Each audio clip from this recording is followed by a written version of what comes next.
Hello, class. Last time we met, we talked about comparing fractions, and we used models to compare fractions.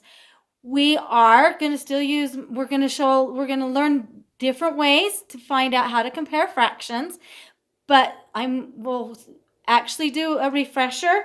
Remember when we were comparing fractions and we were using models and we were trying to figure out which fraction was greater, less than, or equal to. Remember, when we are comparing fractions, when the numerators are the same, the number of the parts are the same. So remember that. So when we compare the size of the parts, we compare the sizes of the parts. The denominator tells us how many parts. The more parts, the smaller the parts. So we're going to look at today on comparing fractions. And we're going to use a model, and then I'm going to show you a different way how to find out when you don't have the same denominators and if the fractions are equal to, greater than, or less than. First we're going to review with our model. So I'm going to draw this model, and we'll do this as an example, and then we'll do two of these, and then I'm going to show you how to do fractions, compare fractions without the same same denominator and how to get there. Okay, so do we remember when we drawed this? We're going to draw two models here. And we're going to have one model that's cut in fourths, and we're going to have the other model cut in half. Okay, we have this model is 1/4, and this model is 1/2.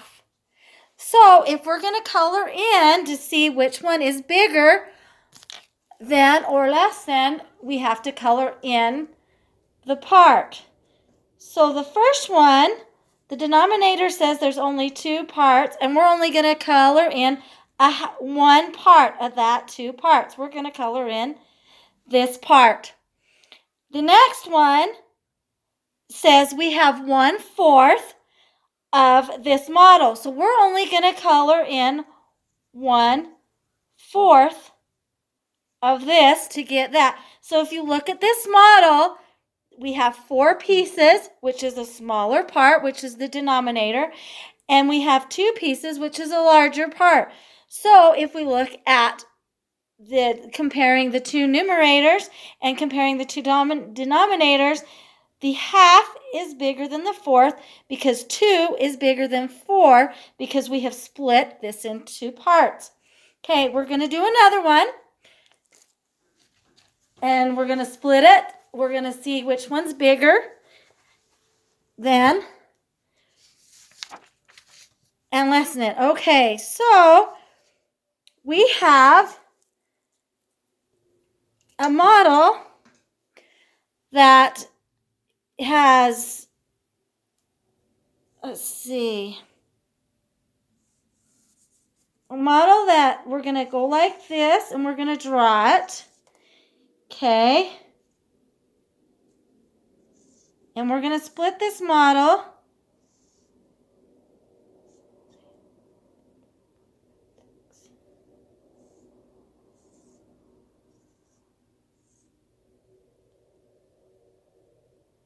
Okay, we have a model that shows this. We count up this and we see how many models we have, which is we'll count how many pieces we split this in. So it's 1, 2, 3, 4, 5, 6. We split this into 6 pieces. Okay, and we have another model that's split into 1, 2, 3, 4, 5, 6, 7, 8, into 8 pieces. Okay, so we have one model that's split into 6 pieces, and we have one model that's split into 8. Now, on this model, on the one that has the 6, we're going to only color in 2 of the pieces of this model. So how many have we colored in? We've colored in 2/6 of that model. Now, in this model, we're only going to color in 1/8. or one piece of that, one part of that model. Okay, so if we've colored in 2 and we've colored in an 1/8 and they're almost split in the same, which model is bigger? The 2/6, because it takes up more, because it's split into, because this is only split into 6 parts and this is split into 8 parts. And there's 2, let me think, sorry, lost my train of thought. And then, so we're comparing the parts. So we have, this splits it into parts. The more parts there is, the smaller the pieces. And so this one is smaller. So 2/6 is bigger than 1/8. Okay. Now we're going to change, and I'm going to teach you some examples of how to figure out doing it when the denominators and the numerators are not the same. So we have 5/8. We're going to learn how to compare them, and we're going to show you how to compare this. And 7/10. So we do not have the same denominators, right? And we don't have a model to show us how to do this. And this is going to be without a model. So what we can do first is we got to kind of think, what is going to be the same or give us the same denominators? Well, the easy way to do this is we can go 8 times 10. And remember, if we're doing it, we have to do the same. We have to find the same common denominator. So if we start going through and we start figuring out how to find the common denominator between the two of them, and what you do with one, you have to do with the other. So if we decide that 80 is a common denominator, so we have to times what we do to the bottom, we have to do to the top. So we're going to say 80 is the common denominator. So when we look at it, we have 5/8. So 8 times what would give you 80? 8 times 10 would give you 80. Okay, and this is just comparing the fractions. And so what we do to the bottom, we have to do to the top. So we go 5 times 10 is 50, okay? And this is how we're going to compare our fractions. Okay, the next one we're going to do is, so we have to get the common denominator of 80. So what times 10 makes 80? 10 times 8 equals 80, right? So what we do to the bottom, we have to do to the top.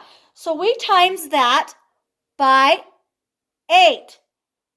8 times 7 is 56. So now we have a fraction that looks like this. Which fraction is bigger? Now we have the same denominator. So our fraction, if we look at it, our fraction that is bigger, if we look at it, this numerator is bigger than this one. So 56/80 is bigger than 50/80. Okay, we are going to do one more that puts it as, another one we're going to do is another example we're going to do is, so if we did that, our model, so 5/8 and 7/10. So 5/8 is smaller than 7/10. Then we did that just a few minutes ago when we found our common denominator. Okay, so the next one we're going to do is we're going to compare 5/6 and 3/4. Okay, what would be a common denominator? The best way to figure out when you're comparing is what's 6 times 4. 6 times 4 is 24. So on our bottom level, we have 24. So what did we do with the 6? We 6 times 4. So we had to go 6 times 4 equals 24. And then 5 times 4 equals 20. So on the top, our numerator is going to be 20. So what we did to the bottom, so what did we get to 24? So we have to go 4 times 6 equals 24. And what we do at the bottom, we have to do on the top. So we'll go 3 times 6 equals 18. So now we have 20 24ths and 18 24ths. So if you look at that, if you compare 5/6 and 3/4, if you look at how we did that, which one's bigger? The 5/6 is a bigger than 3/4 because 20 is bigger than 18 compared to our common denominator. Okay, so to wrap this up, when we have unlike denominators, unlike numerators, we have to figure out the common denominator. And so it's always a constant. So when we're always measuring stuff, we always have to kind of look at our measurements and see. So if we were going to measure, for an example, if we were going to measure a yard, like if we wanted to measure something to get a smaller piece, like cloth, if we wanted to cut up like a cloth into 4 pieces, we have to kind of look at which way to split that and what way would be better and how it equals. So always when we always are comparing, we always have to remember that we have to compare make sure the parts are the same on the bottom. And when we're always measuring, I might just cut that out. When we're always measuring, sorry, I've lost my train of thought again.